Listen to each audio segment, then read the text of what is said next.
తెలుగు యువత జిల్లా మాజీ అధ్యక్షుడు షేక్ కరీముల్లా తెలుగుదేశం పార్టీకి రాజీనామా చేస్తున్నట్లు ప్రకటించారు. మతతత్వ పార్టీ అయిన బీజేపీతో తెలుగుదేశం పార్టీ పొత్తు పెట్టుకున్నప్పటి నుండే టీడీపీ చేపట్టిన ఏ కార్యక్రమంలో తాను పాల్గొనలేదని చెప్పారు. బీజేపీతో పొత్తు పెట్టుకోవడం వల్లే టీడీపీకి రాజీనామా చేస్తున్నట్లు స్పష్టం చేశారు. నేను ఆహ్వానించగానే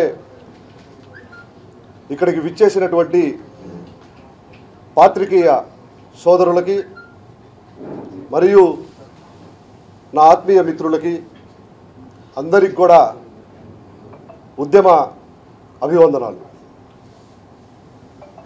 నేను ప్రకాశం జిల్లా రాజకీయాల్లో విద్యార్థి దశ నుండి యువజన రాజకీయాల్లో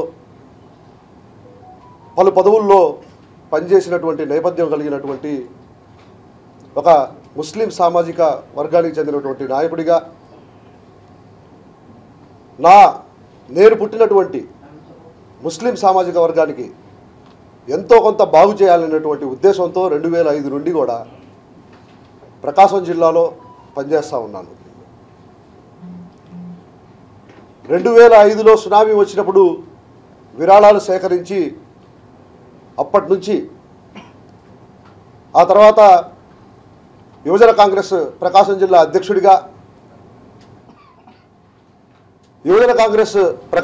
అధ్యక్షుడిగా ఉన్నప్పుడు ఈ రాష్ట్రాన్ని విభజించినటువంటి అన్యాయంగా అక్రమంగా రాష్ట్రం నుండి గంటి వేయబడినటువంటి రాష్ట్రంగా ఆంధ్రప్రదేశ్ ఉన్నప్పుడు ఆ యొక్క కాంగ్రెస్ పార్టీని వీడి ఆ రోజు ఉన్నటువంటి పరిస్థితుల్లో మరి తెలుగుదేశం పార్టీలోకి రావడం జరిగింది. రాష్ట్ర ప్రయోజనాల కోసం కేంద్ర విభజన హామీ చట్టాలని అమలు చేస్తారనేటువంటి ఉద్దేశంతో పోలవరాన్ని కట్టి రాష్ట్రాన్ని బాగు చేస్తారనేటువంటి ఒక నమ్మకంతో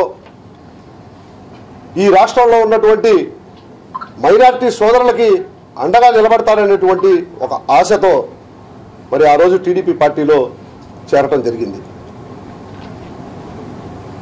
4.5 సంవత్సరాలు అయినప్పటికీ కూడా ఈ రాష్ట్రంలో మైనారిటీ సోదరుల్ని రిప్రజెంట్ చేస్తూ ఒక ప్రతినిధిగా ఒక మంత్రిని ఆ రోజు ఉన్నటువంటి తెలుగుదేశం నాయకత్వం ఎన్నుకోకపోవడం నిజంగా చాలా బాధ వేసినటువంటి విషయం.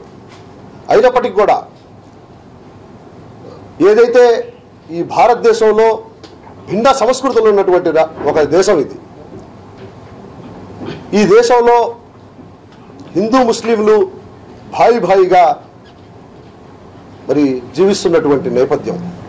ఇటువంటి భారతదేశంలో ఒక మతతత్వ పార్టీ, ఒక మతానికి కొమ్ము కాసేటువంటి పార్టీ, మతోన్మాదం కలిగినటువంటి ఆర్ఎస్ఎస్ భావజాలాలు కలిగినటువంటి మనోవాద సిద్ధాంతాన్నే తన రాజ్యాంగంగా మలుచుకున్నటువంటి బీజేపీ పార్టీ.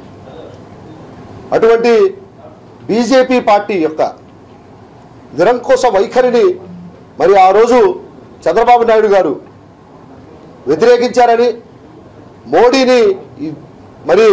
మోడీ హటావో దేశ్ కో బచావో అనేటువంటి నినాదాన్ని 2019 ముందు ఆయన ఎత్తుకొని ప్రతి చోట కూడా ధర్మ పోరాట దీక్ష అని చెప్పి సభలు పెట్టడం జరిగింది. ఆ ధర్మ పోరాట దీక్షల్లో బ్లాక్ బెలూన్స్ ఎగరవేసి నిరసనని వ్యక్తం చేయడం జరిగింది. ముస్లింల మనోభావాల్ని చంద్రబాబు నాయుడు గారు కాపాడతారని చెప్పి ఈ రాష్ట్ర టీడీపీ నాయకత్వం కాపాడుతుందని చెప్పి నమ్మి 2019లో కూడా మరి టీడీపీ పార్టీలోనే ఉండి టీడీపీ పార్టీకి సేవ చేయడం జరిగింది. అధికారంలోకి వచ్చినా రాకపోయినా ఒకే పార్టీకి కట్టుబడి ఉండాలనేటువంటి సిద్ధాంతంతో నేను ఏనాడు కూడా అధికారంలోకి వచ్చినటువంటి పార్టీలో అధికారాన్ని అనుభవించాలనేటువంటి ఉద్దేశం ఉన్నవాడినైతే మరి 2019కి రాగానే వైఎస్ఆర్సీపీలో నాకు గేట్లు తెరుచుకొని ఉండేవి. కానీ అటువంటి ఆలోచన చేయకుండా నాకున్నటువంటి మిత్రబృందం కానివ్వండి, మా మత పెద్దలు కానివ్వండి, మా యొక్క కుటుంబం కానివ్వండి, ఏదైతే ముస్లిం సామాజిక వర్గ ఆత్మగౌరవాన్ని కాపాడుతూ రాజకీయాలు చేస్తూ ఉన్నామో ఆ పార్టీలో కొనసాగుతూ ఉన్నటువంటి పరిస్థితి. మరి విద్యావంతుడిగా ఉన్నటువంటి నేను MA politics, MA social work, master of లాని కంప్లీట్ చేసి ఒక అడ్వకేట్గా ప్రాక్టీస్ చేస్తున్నటువంటి నేను ఈ సమాజానికి ఒక మంచి దిక్సూచిగా ఉండాల్సినటువంటి బాధ్యత నా మీద ఉంది. ఒక పెద్ద ముస్లిం సమాజానికి రాబోయేటువంటి అగాధాన్ని గుర్తించి మేమందరం కూడా ముస్లిం సమాజం అనేక ఉద్యమాల ద్వారా మరి ఈరోజు ప్రజల్లోకి వెళ్తూ ఉన్నాం. మరి అటువంటి సిఏఏ, ఎన్ఆర్సి అమలు చేస్తున్నటువంటి రాజకీయ పార్టీకి తొత్తుగా పనిచేయాల్సినటువంటి అవసరం ఈరోజు రాజకీయాల్లో నాలాంటి వారికి లేదు.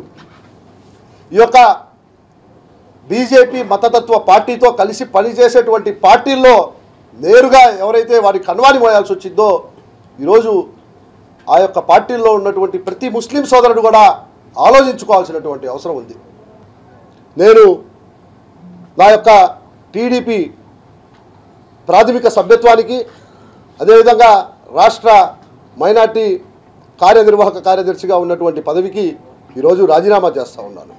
నా ఆత్మ బంధువులతో, మా మత పెద్దలతో చర్చించి రాబోయేటువంటి 2-3 రోజుల్లో సరైనటువంటి నిర్ణయాన్ని తీసుకొని నా యొక్క రాజకీయ ప్రయాణాన్ని కొనసాగిస్తానని, మరి ప్రకాశం జిల్లాలో వివిధ మండలాల్లో, వివిధ నియోజకవర్గాల్లో గత 15-20 సంవత్సరాల నుంచి నాతో పాటు ఉన్నటువంటి అనుచరగణం కానివ్వండి, నా సోదరులు, నా మిత్రులు కానివ్వండి, ముస్లిం సోదరులుగా ఉన్నటువంటి ప్రతి ఒక్కరిని కూడా నేను వేడుకునేది ఒకటే, బీజేపీ వంటి మతతత్వ పార్టీని మనం ఓడించకపోతే మన ఓటు హక్కుని కూడా వాళ్ళు రద్దు చేసేటువంటి అవకాశం ఉంది.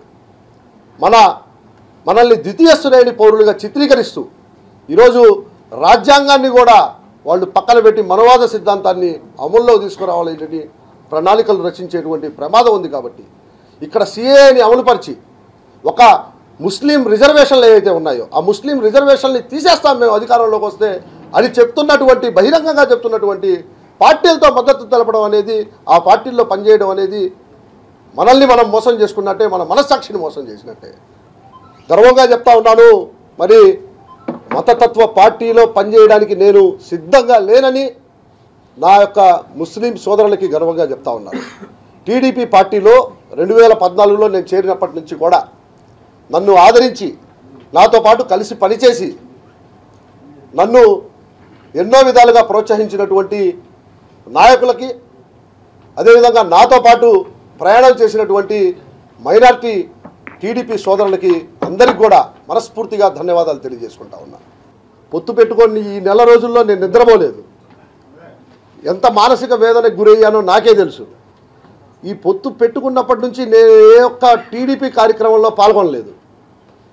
నేను మళ్ళీ చెప్తా ఉన్నా, 100 ముక్కలు అవ్వడానికైనా సిద్ధమే, కానీ బీజేపీ పార్టీ కణవాని నా భుజాల మీద మోయానని చెప్పి ఒక్క రాజకీయ బహిరంగ సభలో లేకపోతే ప్రచారంలో నేను ఈ పొత్తు పెట్టుకున్నప్పటి నుంచి పాల్గొనలేదని చెప్పి నేను తెలియజేస్తా ఉన్నా.